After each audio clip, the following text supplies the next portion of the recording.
আপনার কি মনে হয় সশস্ত্র বাহিনী যদি না চাইতো তাহলে 5 আগস্ট শেখ হাসিনার পতন হতো, বা ওই গণ অভ্যুত্থানের সময় সশস্ত্র বাহিনীর ভূমিকাকে আপনি কিভাবে দেখেন, সেনা প্রধানের ভূমিকাকে আপনি কিভাবে দেখেন?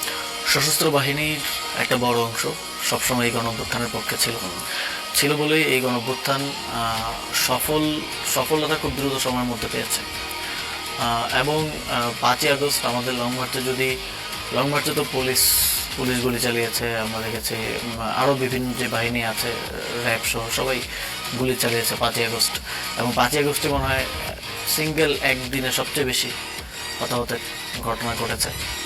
এবং আমি নিজেও যেখানে ছিলাম সেখানে আমার সামনে 3 জন আপনার পাশে তো শহীদ আনাস শহীদ হয়েছেন, হ্যাঁ, চানখারপুলে।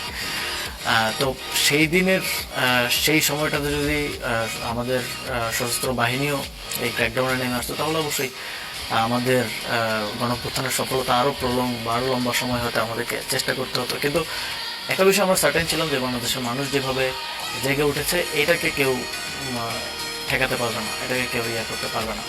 এবং তখন যদি সশস্ত্র বাহিনীর কাছে একটা গুরুত্বপূর্ণ খুবই সময় ছিল যে তারা কি বাংলাদেশের জনগণের পাশে দাঁড়াবে নাকি এস্টাবলিশমেন্টের পক্ষে দাঁড়াবে।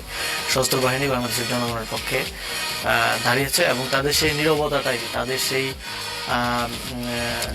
গুলি না করাটাই এই গণঅভ্যুত্থানকে দ্রুত সফলতা ত্বরান্বিত করেছে। এবং সেটার জন্য আমরা অবশ্যই তাদের প্রতি কৃতজ্ঞ। এবং আমরা তখন আমাদের বক্তব্য বারবার বলছিলাম যে আপনাদের দেশপ্রেমের পরিচয় বা দেশপ্রেমের একটা পরীক্ষা দেওয়ার এটাই সময়, এবং তারা সেটা যথাযথভাবে দিয়েছেন এবং অত্যন্ত গুরুত্বপূর্ণ ভূমিকা সেই সময়টাতে রেখেছেন।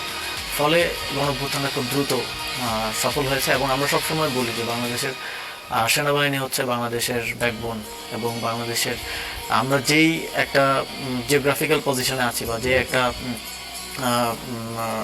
আমাদের রাষ্ট্রটা ঠিক যেখানে অবস্থিত এবং আমাদের আশেপাশে যারা আছে, আমরা সবসময় থ্রেটেন্ড অবস্থার মধ্যে আছি। এবং আমরা দেখছি যে আশেপাশে বিভিন্ন রাষ্ট্রে এগুলো ঘটছে। পৃথিবীতে এখন ইনভেশন একটা স্বাভাবিক ঘটনা হয়ে গেছে। আমরা ইউক্রেনে দেখেছি।